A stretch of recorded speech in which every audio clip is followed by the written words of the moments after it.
Hello, my name is Clinton Somerton from Campaign Life Coalition. This is a message to Canada's Catholic bishops and Catholic school trustees, most especially those in the Diocese of Toronto. With Senate Bill S-202 and similar version introduced in the House of Commons, the Trudeau Liberal government is working to ban what they euphemistically call conversion therapy, which is really a pejorative label designed to stigmatize clinical therapy and even spiritual counseling from priests or pastors to help people overcome unwanted gender identity confusion or same-sex attraction. The House bill, called C-8, currently purports to target only minor children experiencing unwanted homoerotic and transsexual impulses by depriving them of their God-given right to reparative treatment and healing. However, as we'll see in a moment, a ban on therapy for adults too is being insidiously planned.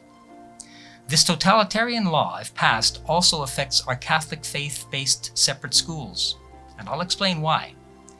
The basis for the Trudeau government's law is the writings of a radical LGBT activist and academic named Kristopher Wells. Mr. Wells has been working closely to develop this legislation not only with the federal government, but also at the municipal level in various city bylaws. Therefore, to know the exact intent of this federal legislation by Justin Trudeau and the Liberal-appointed Senate, and where its author intends its tentacles to reach in the future, we need only read the words of Kristopher Wells himself. Wells published an anti-conversion therapy document that is just 13 pages long, and in it he reveals his true Gestapo-like objectives to oppress religious freedom in Canada. One part that really caught my attention is on page 12, called Conversion Therapy in Canada's Schools. Wells writes, and I quote, "Modern forms of conversion therapy are still happening in Canada, particularly in some Catholic and faith-based schools, which often occur under the guise of pastoral approaches to care. Many of these approaches refuse to allow or place restrictions on gay-straight alliances, GSAs, refer to LGBTQ2 students as persons with same-sex attractions, suggest that transgender and non-binary youth are being influenced by so-called gender ideology, and enact policies that call LGBTQ2's youth to live chaste lives." So, what Wells is saying here is that even Catholic schools teaching the immutable truth of the Catholic Church regarding human sexuality are administering conversion therapy under his sweeping definition. Wells continues, and I quote, "What is common with all of these practices is how they fundamentally disavow LGBTQ2 identity and reassert the belief that LGBTQ2 people are broken, disordered, or damaged. Some of these schools may use language that appears welcoming because of human rights legislation and funding requirements, but they are seldom openly accepting and affirming environments. These actions operate on the same premise as conversion therapy, which denies a healthy and happy LGBTQ2 identity and strives to change or suppress a person's sexual orientation, gender identity, or gender expression as though it is something immoral, sinful, or contagious that needs to be managed or contained. Many schools still operate under these don't say gay beliefs and seek to the complete erasure of LGBTQ2 identities, curriculum, and safe spaces under the premise that all lives matter and they are required to treat all students the same. These modern conversion therapy practices have the desired effect of rendering LGBTQ2 students silent, invisible, and vulnerable within their school environments." End quote. Can you believe it? This is the man who is advising the government on this legislation. This written and publicly published white paper shows that Kristopher Wells and his transhumanist allies thoroughly understand and can see right through the feeble language of the so-called Catholic lens approach to dealing with the LGBTQ ideological onslaught of recent years.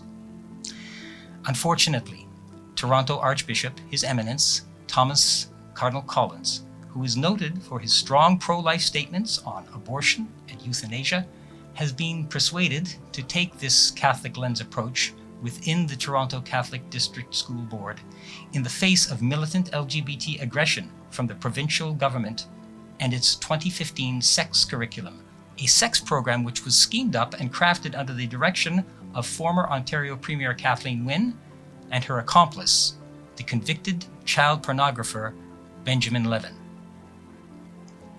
Now, sex activist Kristopher Wells and company, in their anti-conversion therapy document, cite and impugn the very phrases that are so often on the lips of those in the church's hierarchy who believe they can view LGBT propaganda in schools through a Catholic lens. Phrases like pastoral approaches to care. Without blinking, Wells throws those hollow, meaningless phrases back in the face of the Vatican and the Canadian Conference of Catholic Bishops and the Institute for Catholic Education here in Ontario. And Mr. Wells is right in seeing through the half-hearted and unconvincing veneer of those formulations.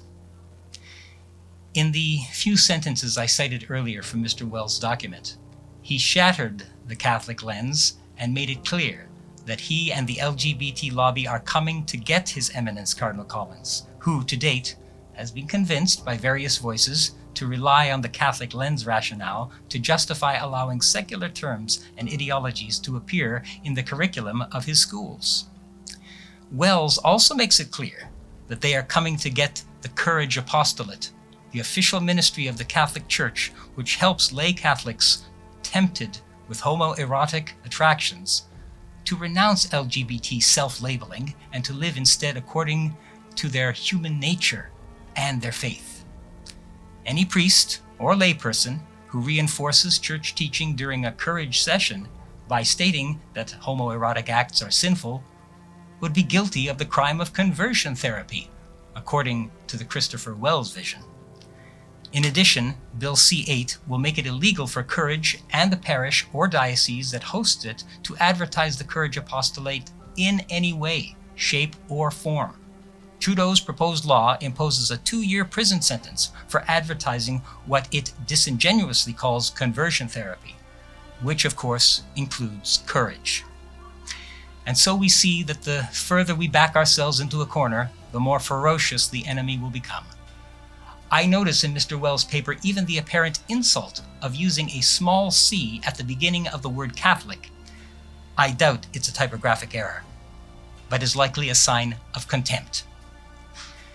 It's a fight for our very future that we find ourselves in with the Trudeau government and Mr. Wells. May God release Kristopher Wells from his hatred for the Church and convert his heart.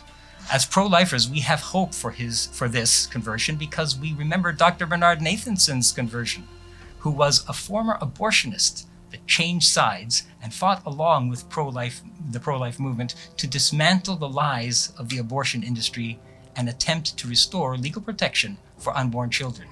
Indeed, conversion is what it's all about. May the Lord bless, protect, and uphold our beloved Cardinal Collins as he continues to deal with an insatiable LGBT lobby that will not go away until the Church is defeated. My dear bishops, cardinals, and all Catholic school trustees, please recognize this conversion therapy ban for what it is, an attack on Christianity and the very nature of man. As the martyr St. Peter Chanel said, in such a difficult mission, one must be holy. Thank you. God bless you.